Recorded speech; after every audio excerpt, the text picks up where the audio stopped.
না এই আমার আমার ধরে না হ্যাঁ?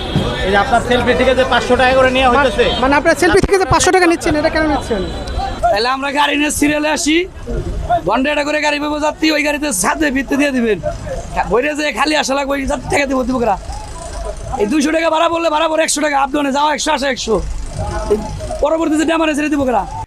ঈদের ছুটি শেষে রাজধানী ঢাকাসহ নিজ নিজ গন্তব্যে ফিরছেন মানুষ। দেশের দক্ষিণ পশ্চিমাঞ্চলের 21 জেলার মানুষের যাতায়াতের অন্যতম প্রবেশদ্বার পাটুরিয়া ফেরিঘাট। এ ঘাট দিয়ে প্রতিদিন হাজার হাজার মানুষ চলাচল করে। কর্মস্থলে ফেরা যাত্রীদের অভিযোগ, নির্ধারিত ভাড়ার চেয়ে অতিরিক্ত 2 গুণ ভাড়া দিয়ে বাধ্য হয়ে ফিরতে হচ্ছে গন্তব্যে। ওয়ালটন ফ্রিজ কিনে অনেকের মতো আপনিও হয়ে যেতে পারেন মিলেনিয়াল। সেরা পণ্যের সেরা অফার। পর্যাপ্ত গাড়ি না থাকার অজুহাতে কাউন্টারগুলো থেকে চাওয়া হচ্ছে অতিরিক্ত ভাড়া। কোনো উপায় না পেয়ে যাত্রীরাও বাধ্য হয়ে টিকিট কাটছেন। এখান থেকে 200 টাকা পাটুরিয়া থেকে নবীনগর 200 টাকা। 150 টাকার ভাড়া 200 টাকা।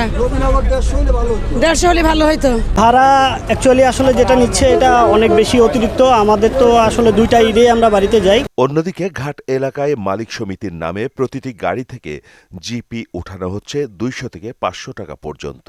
পরিবহন থেকে জিপির নামে বাড়তি টাকা দেওয়ার বিষয়ে জানতে চাইলে ঘাটে দায়িত্বে থাকা মালিক সমিতির প্রতিনিধি বিষয়টি এড়িয়ে যান। না এই আমার ধরে না হ্যাঁ? এই যে আপনার সেলফি থেকে যে 500 টাকা করে নেওয়া হইতেছে মানে আপনার সেলফি থেকে যে 500 টাকা নিচ্ছেন, এটা কেন নিচ্ছেন? ওটা কম মানে ওটা আমার পাবেন না, এটা দায়িত্ব তো এটা আপনি আপনার। বলেন। না না আমার কাছে দায়িত্ব দায়িত্ব তো আপনার। না আমার তো দায়িত্ব নেই। যারা উঠাইতেছে তারা কিন্তু আপনার নাম বলছে। তা বলতে পারে, অসুবিধা নাই।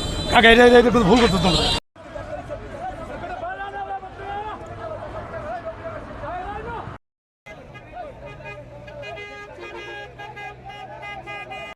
মাহমুদ হোসেন, মোহনা ডিজিটাল।